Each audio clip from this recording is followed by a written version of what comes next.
मैं हूं नागलोक का नागराज तक्षक। अगर तुम लोगों ने मेरी शर्त नहीं मानी, तबाही बचेगी, मौत का तांडव होगा। तक्षक!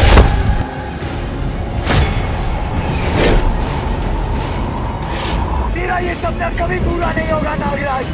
तू जिंदा कैसे है और यहाँ क्या कर रहा है? भगवान शेषनाग ने भेजा है तेरा काल बनाकर। कौन है तू? मैं ही हूँ। शिवा! शिवा!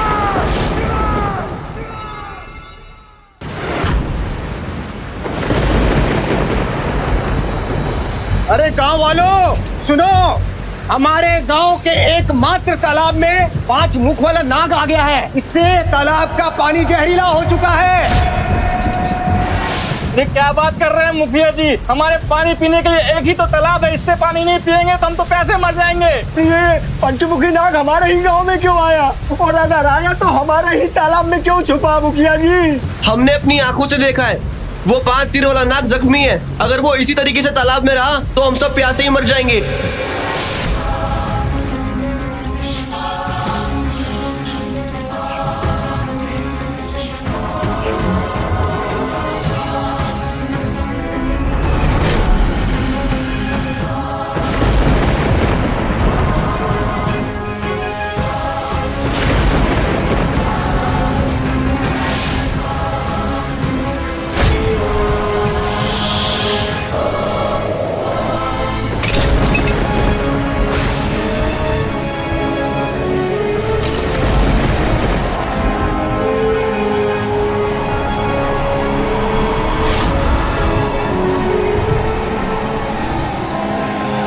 तभी न जाने कहां से गांव में नागलोक का राजा नागराज तक्षक आ गया।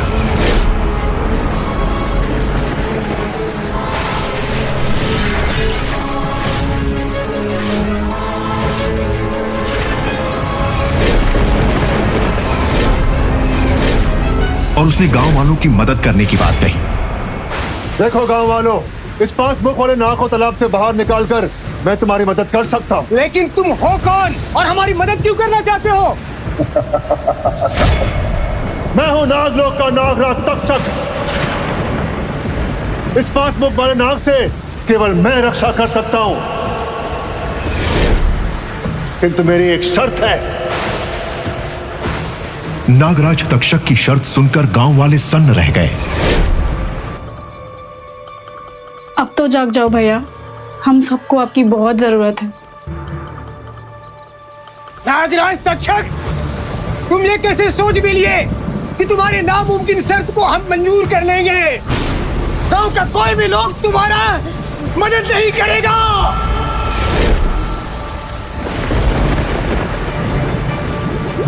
तभी पंचमुखी नाग तालाब में पानी के ऊपर आ गया। अचानक जोर की बिजली कड़की और उसी समय 5 मुंह वाले नाग में से एक नाग के सिर से एक ज्योति निकली, जो गोली की रफ्तार से उड़ती हुई पास ही के मकान में तर पर बेहोश पड़े शिवा की आंखों के ठीक बीचों बीच समा गई।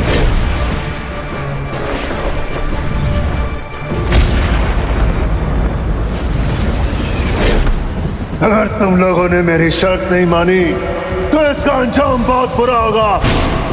अभी तक तो सिर्फ एक नाग तुम्हारे गांव में आया है, तब क्या होगा जब मेरी पूरी नाग सेना इधर आ जाएगी?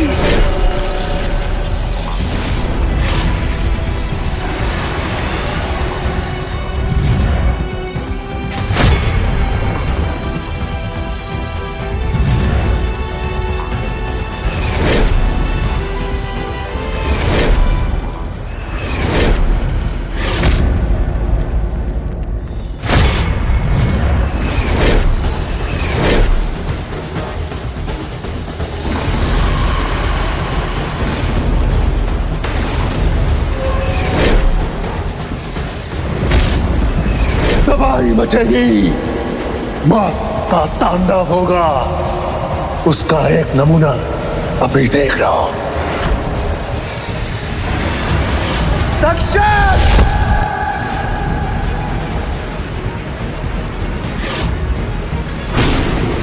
तभी 2 साल से कोमा में पड़ा शिवा न जाने कैसे तक्षक के सामने आकर खड़ा हो गया।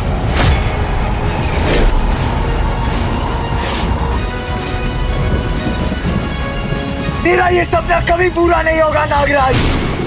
25 साल पहले जो इस गांव में हुआ था वो फिर कभी दोहराया नहीं जाएगा। शिवा तो यहाँ, तो जिंदा कैसे है और यहाँ क्या कर रहा है? भगवान शेषनाग ने भेजा है तेरा काल बनाकर।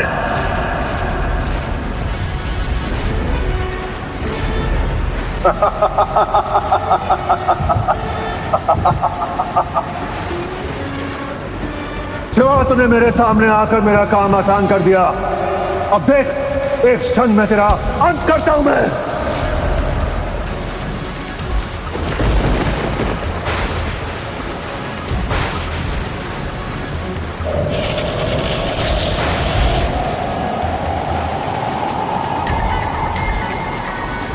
हे तीनों लोग के सबसे भयानक 5 मुखी विस्तर, आगे बढ़ और इस दुष्ट मानव को मृत्यु लोक पहुंचा दे। तक्षक के आदेश पर वो 5 सिर वाला नाग आगे बढ़ा, मगर अगले ही पल कुछ ऐसा चमत्कार हुआ जिसकी किसी ने कल्पना भी नहीं की थी। वो शक्तिशाली नाग शिवा के पैरों में लिपट गया।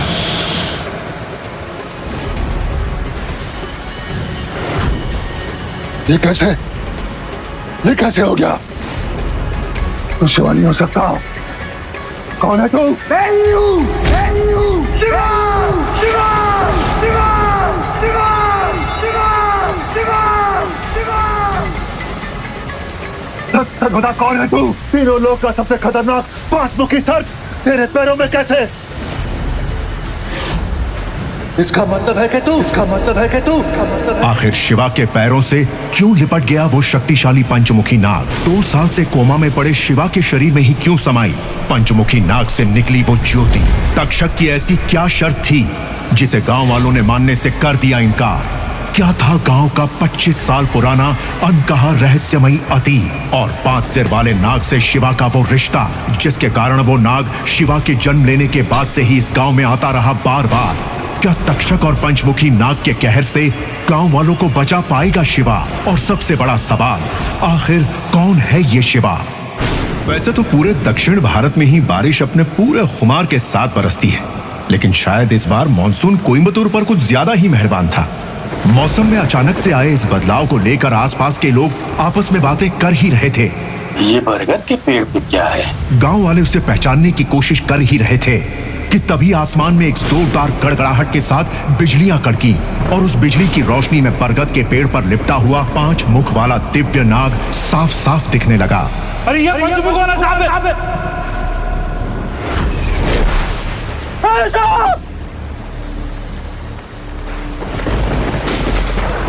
वो दिव्य नाग एक छोटी सी दिव्य ज्योति में तब्दील हो गया।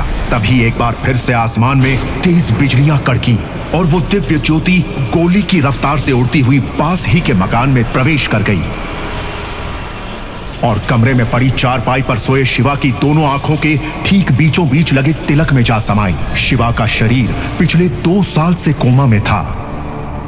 अपने कॉलेज का एंट्रेंस एग्जाम देकर लौटते वक्त वो एक ट्रक से टकरा गया था और तब से उसका शरीर कोमा में था।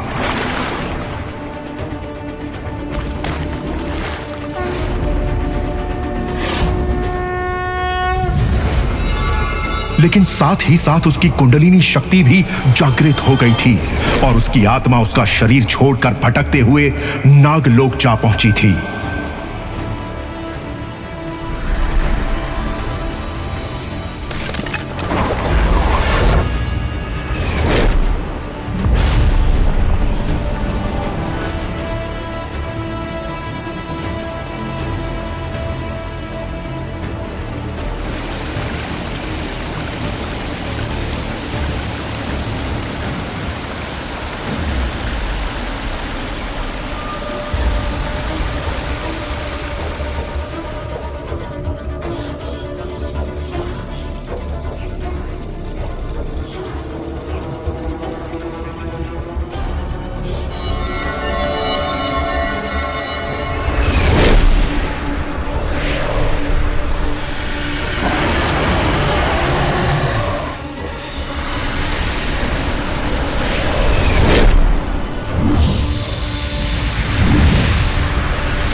जहां नागराज तक्षक ने उसे संभाला, और अपने बेटे की तरह न केवल उसकी आत्मा का रक्षण कर उसे एक नाग का शरीर दिया,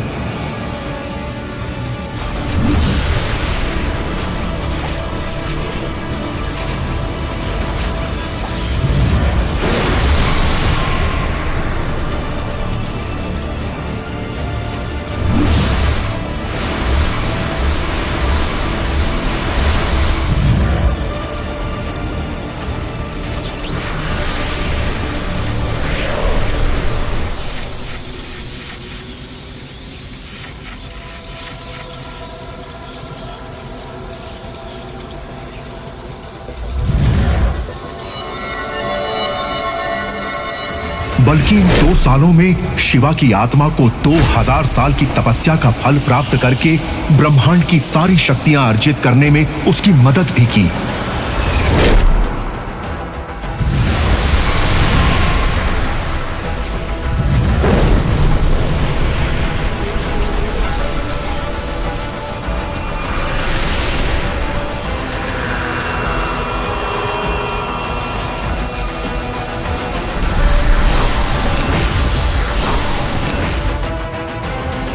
पर जब तक्षक को लगा कि शिवा एक दिन उसका ही काल बन जाएगा, तब उसने शिवा की आत्मा पर हमला कर दिया। नागराज तक्षक की याद आते ही शिवा का मुंह कड़वा हो गया और उसके अंदर गुस्से की आग जलने लगी। उसने मन ही मन खुद से वादा करते हुए कहा, नागराज तक्षक, मैं एक बार फिर नागलोक लौट कर आऊंगा और मैं तुम्हें तुम्हारी गुनाहों की सजा जरूर दूंगा। शिवा ने इतनी आंखें खोली और अपनी धुंधली नजर से अपने आसपास के माहौल का जायजा लेना शुरू कर दिया। शिवा के दादाजी के आदेश के अनुसार उसके पूरे परिवार को घर के साथ साथ शास्त्री खानदान से भी बेदखल कर दिया गया था।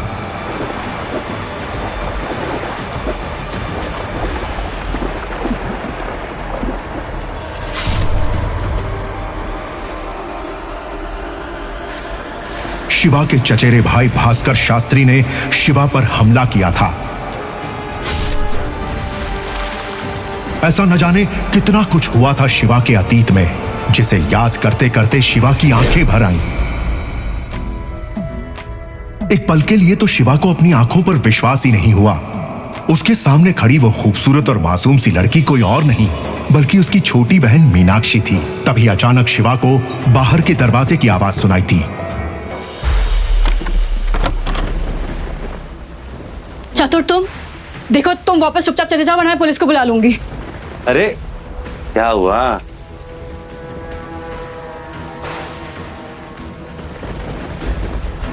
देखो फिलहाल घर पे कोई है नहीं, तुम कल आओ। अरे एक मिनट। जयंती दीदी की शादी का कार्ड देने आएगा था, आने का? ठीक है, तुमने कार्ड दे दिया, अब तुम जाओ। दीदी ने बोला है जब तुम लोग में हमारी शादी में आना ना, तो शिवा को भी लेके आना। हाँ, क्या पता हमारे समाज में तुम्हारी वापसी हो जाए या फिर दीदी की शादी देखकर तेरा भाई ठीक हो जाए। जरूरी सूचना बताने ही भूल गया मैं। वो क्या है कि दीदी की शादी के लिए ना 1 लाख रुपए कम पड़ रहे हैं, तो तुम लोगों को 1 लाख रुपए के उपहार लेने के आने का। हाँ, वरना क्या? हाँ, जब तुम्हारी बहन बीमार थी ना, तब मेरे भैया ने अपनी जान पे खेल के उसकी जान बचाई थी। तो एहसान चुकाने की जगह एटलीस्ट थोड़ी इंसानियत दिखा दो। इंसानियत के नाम पे तो तुम सारी हदें पार कर रहे हो। इससे पहले कि मीनाक्षी अपनी बात पूरी कर पाती, चतुर के गुस्से का पारा चढ़ गया और उसने बिना कुछ सोचे मीनाक्षी के गाल पर एक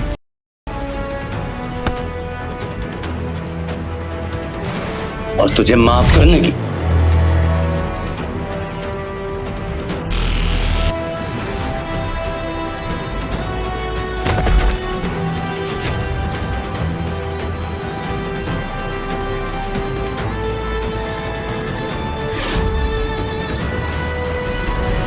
लेकिन 2 साल तक कोमा में रहने की वजह से अभी तक उसका शरीर अपनी आत्मा की शक्तियों को आत्मसात नहीं कर पाया था। इसीलिए वो लड़खड़ाने लगा। भैया, भैया, भैया प्लीज,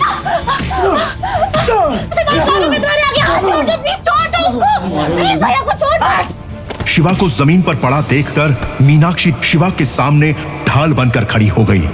इसी जद्दोजहद के बीच उसे यह भी याद नहीं रहा कि शिवा कब से कोमा से बाहर आ चुका है।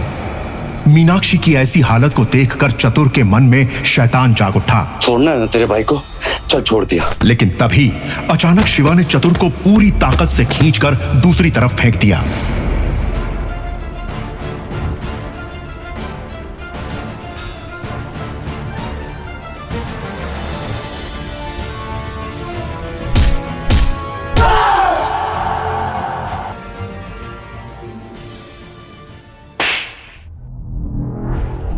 दर्द के मारे चतुर की जान निकल रही थी और उसकी आंखें तो मानो बाहर निकलकर गिरने को ही तैयार थी।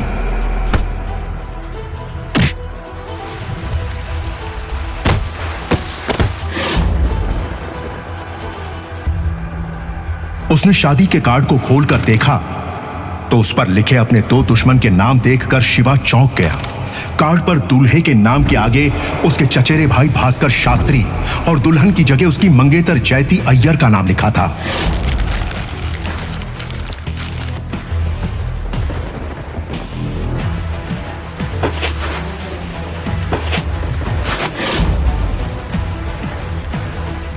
हालांकि शुरुआत में चतुर शिवा का मुकाबला करना चाहता था, लेकिन जल्द ही उसे समझ आ गया कि अब वो शिवा के गुस्से से नहीं बच पाएगा।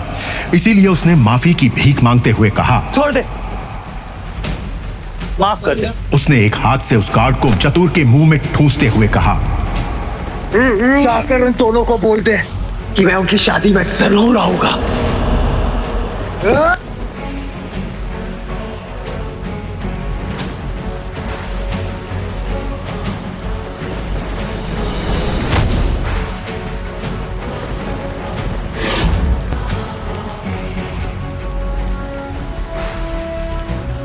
माफ कर दे शिवा, शिवा माफ कर दे मेरे।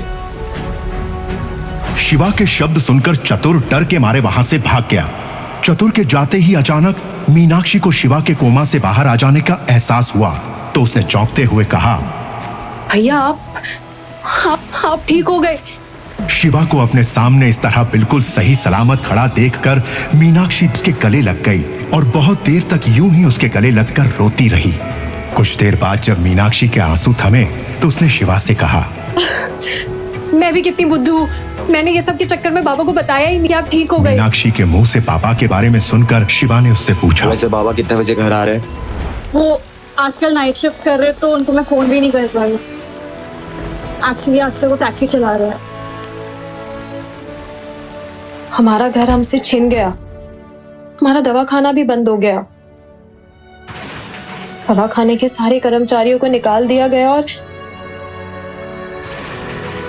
पापा का वैद्य का लाइसेंस भी रद्द कर दिया गया है। आपके एक्सीडेंट के 2 साल बाद तक हमारा सब कुछ बर्बाद हो गया। कोई बात नहीं, तुम जल्दी अंदर जाओ, कपड़े चेंज करो, तुम पूरी भीग गई हो, सर्दी हो जाएगी। मीनाक्षी की बात सुनकर शिवा सोच में पड़ गया। उसके पिता एक नेक और ईमानदार इंसान थे, इसलिए उनसे उनका वैद्य का लाइसेंस छिन जाना शिवा के गले नहीं उतर रहा था। शिवा अपने ख्यालों में खोया था कि तभी अचानक उसकी नजर बरगद की सबसे ऊंची डाली पर लगे उन फलों पर पड़ी जिनमें उस 5 मुख वाले दिव्य नाग का खून रिसकर जमा हुआ था। उस दिव्य नाग के खून को सोख लेने की वजह से बरगद के उन फलों में भी उस नाग की दिव्य ऊर्जा समा गई थी और इसी वजह से वो फल एक विशेष आभा के साथ दूर से ही चमकते हुए दिखाई दे रहे थे। शिवा जानता था कि अगर कोई आम इंसान बरगद के उन फलों को सिद्ध करके उसकी बनाई गई औषधि खा ले तो उसके शरीर के साथ साथ उसकी आत्मा का शुद्धिकरण भी होना निश्चित है, जिससे उस औषधि को खाने वाला मनुष्य लंबे समय तक स्वस्थ, तंदुरुस्त और जवान रह सकता है। हालांकि ये सब तो शिवा पहले से ही जानता था, लेकिन जो बात उसे सबसे ज्यादा हैरान कर रही थी वो थी उस बरगद के पेड़ की वो जड़ें जिनमें उस दिव्य नाग की सांसें समाई थीं। उसे इस बात का पूरा विश्वास था कि हो ना हो उस दिव्य नाग ने अपना शरीर छोड़ने से पहले जिन जड़ों से उसकी सांसें टकराई थीं वो जमीन के अंदर सुनहरे रंग में बदल चुकी थीं और वो आगे जाकर शिवा के बहुत काम आने वाली थीं, क्योंकि केवल एक शिवा ही है जो उस दिव्य नाग की असलियत जानता है। आखिर क्या असलियत थी उस 5 मुख वाले दिव्य नाग की और उसने अपनी शक्तियां शिवा को ही क्यों दी थीं? क्या शिवा अपने इंसानी शरीर में रहकर अपनी अद्भुत ब्रह्म शक्तियों का इस्तेमाल कर पाएगा? शिवा से बुरी तरह पिटने के बाद क्या चतुर चुप बैठ जाएगा, या फिर वो शिवा से बदला लेने आएगा? और आखिर कैसे करेगा शिवा उसका सामना?